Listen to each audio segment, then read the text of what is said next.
अगर आप भी उन मासूम लोगों में से हैं जिन्हें यह लग रहा था कि साउथ अफ्रीका जो अपने भारी भरकम मिडिल ऑर्डर के साथ आई है, बीते कुछ मैचेस में हर टीम को 100-100, 150-150, 200 रन से हरा कर पहुंची है, वो नीदरलैंड जैसी मामूली टीम को ऐसे ऐसे ऐसे रैप कर देगी, तो बाबू आप बहुत मासूम हैं और आप ये भूल गए थे कि ये वही साउथ अफ्रीका है जो हर सीजन में टॉप पर जाती है और फिर चोक कर जाती है। और इसी वजह से 1992 से लेकर 2023 तक इकलौती टीम है जिसे नाम मिला है चोकर। ये चोकर है। वैसे नीदरलैंड की पुरानी आदत है साउथ अफ्रीका को पटकने की। 2022 में T20 वर्ल्ड कप में भी इसी नीदरलैंड ने साउथ अफ्रीका को पटक दिया था। ऐसा पटका था कि लोग शॉक हो गए थे।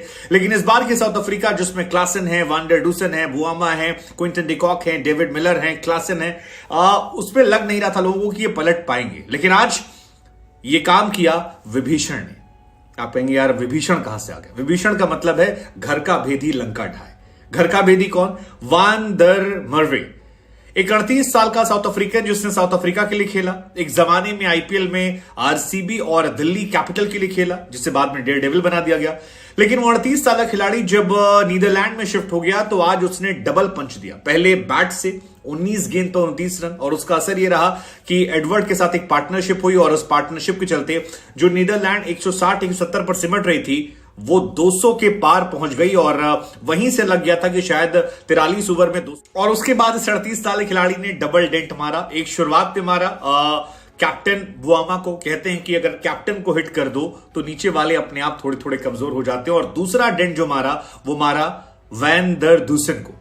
हाँ, वैन डर मर्वे ने वैन डर डूसन को आउट कर दिया। और उसके बाद ये टीम जो है ये कमाल का चढ़ी यार, कमाल का चढ़ी। मतलब ये मैच ऐसा है जिसमें लोग बताएंगे कि यार अगर खेलना है, जीतना है तो फिर आप नीदरलैंड की तरह खेलिए।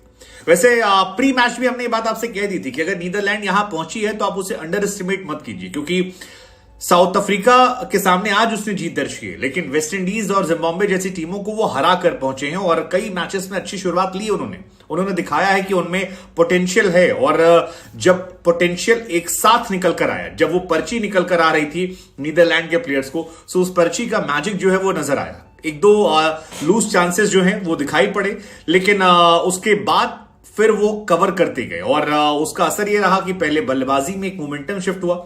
एक्चुअली मुझे लगता है वहीं से साउथ अफ्रीका के हारने की बात शुरू हो गई थी, जब आप 140 रन पर 7 विकेट होते हैं और लगता है कि मैच चला गया, और उसके बाद आप 245 तक पहुंच जाते हैं, 9 ओवर में 104 मार देते हैं। सो वहां से एक प्रेशर जो है वो रिलीज हो जाता है। वहां से आप आपको जीत की याद दिख जाती है। और कई बार जब इंसान को एक लक्ष्य दिख जाता है तो वो इंसान सारे हदों को पार कर जाता है। और मुझे लगता है वही नीदरलैंड से आज हुआ। नीदरलैंड ने कैप्टन एडवर्ड ने एक पारी की शुरुआत करी, आर्यन दत्त ने सपोर्ट किया और उसके बाद बाकी काम। वैसे अब तक साउथ अफ्रीका को आदत हो गई होगी छोटी टीमों से हारने की। मतलब हर वर्ल्ड कप में ऐसा होता है कि वो बड़ी टीमों से तो हारते ही हारते हैं, छोटी टीम से भी हार जाते हैं। अब देखिए, साल 1999 में जिम्बाब्वे के साथ उनका मैच था और वहां पर वो चोक कर गए थे। 48 रनों से साउथ अफ्रीका हारा था। फिर बांग्लादेश ने उन्हें 2007 वर्ल्ड कप में हराया था। हालांकि उस साल तो उन्होंने इंडिया को भी हराया था, लेकिन बांग्लादेश ने ही उन्हें 2019 वर्ल्ड कप में भी हराया था और तब भी वो एक ठीक ठाक टीम लग रहे थे।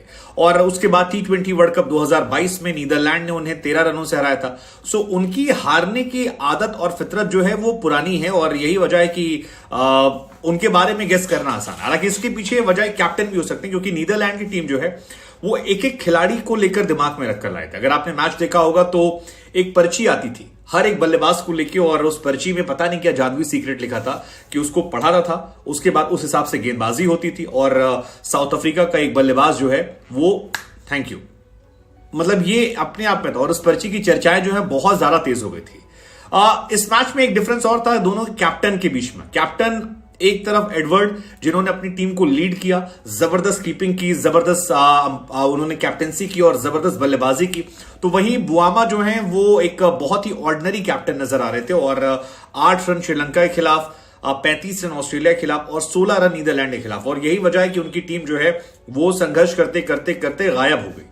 लेकिन आपको लगता है कि मतलब ओवर, लेकिन इस मैच में साउथ अफ्रीका के चोक करने ज्यादा चर्चा जो है वो चर्चा होनी चाहिए नीदरलैंड की परफॉर्मेंस को लेकर। बार बार मैं कह रहा हूं कि 141 फॉर 7 34 ओवर में, और वहां से 245 for 8। I mean that was incredible, जो आप बहुत कम देखते हैं। और खासतौर पे साउथ अफ्रीका जैसी बॉलिंग लाइनअप के सामने, जहां पर आपके पास बहुत अच्छे गेंदबाज हैं, रबाडा, निगड़ी और बहुत सारे, मार्को, सब अच्छे गेंदबाज हैं।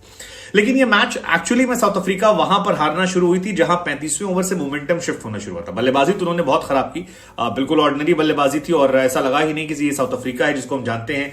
बुआमा, सोला, डिकॉक जो है वो गायब। सबसे बड़ा डूसन 4 पे, मिडिल ऑर्डर जिसकी बहुत तारीफें होती हैं, डूसन 4 पे गए, माक्रम 1 पे गए, क्लासन जो है वो 28 पे निकल गए। मिलर ने थोड़ी बल्लेबाजी की थी, उन्हें जीवनदान नहीं मिला था लेकिन वो चले गए। मार्को जैनसन जो है वो 9 पर चले गए।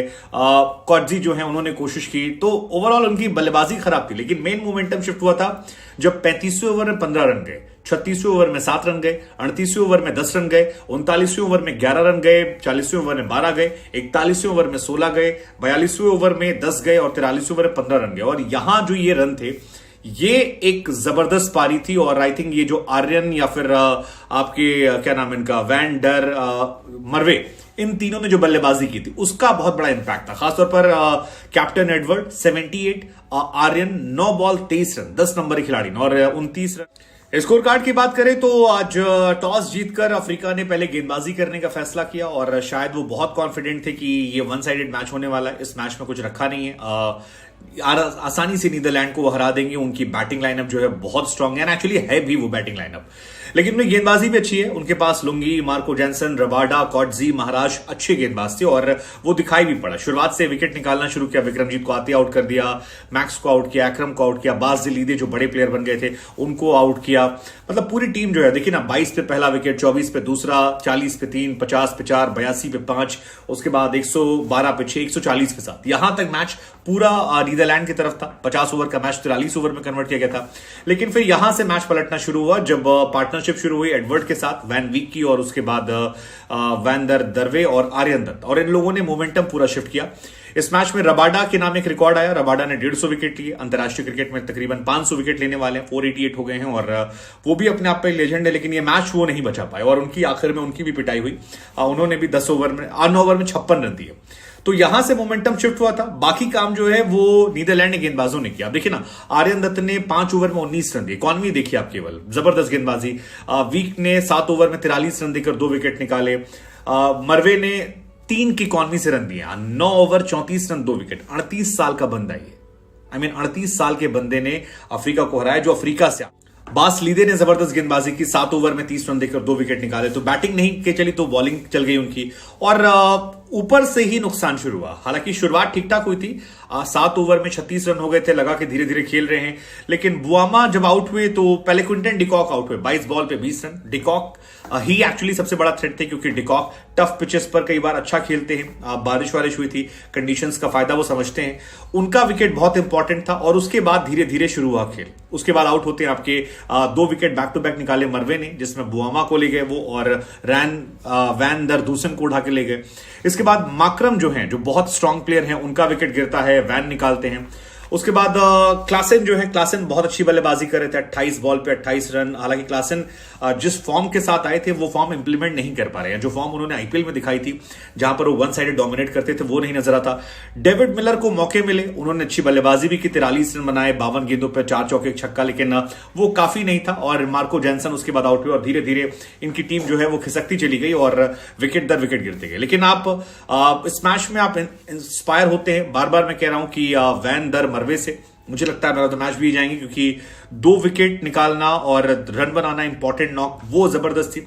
आर्यन भी मुझे काफी इंस्पायरिंग लगे क्योंकि 5 ओवर में शुरुआत में 19 रन देना बहुत ही जबरदस्त गेंदबाजी का मुआयना किया। और यही वजह है कि केशव महाराज हों या बाकी लोगों की मेहनत के बाद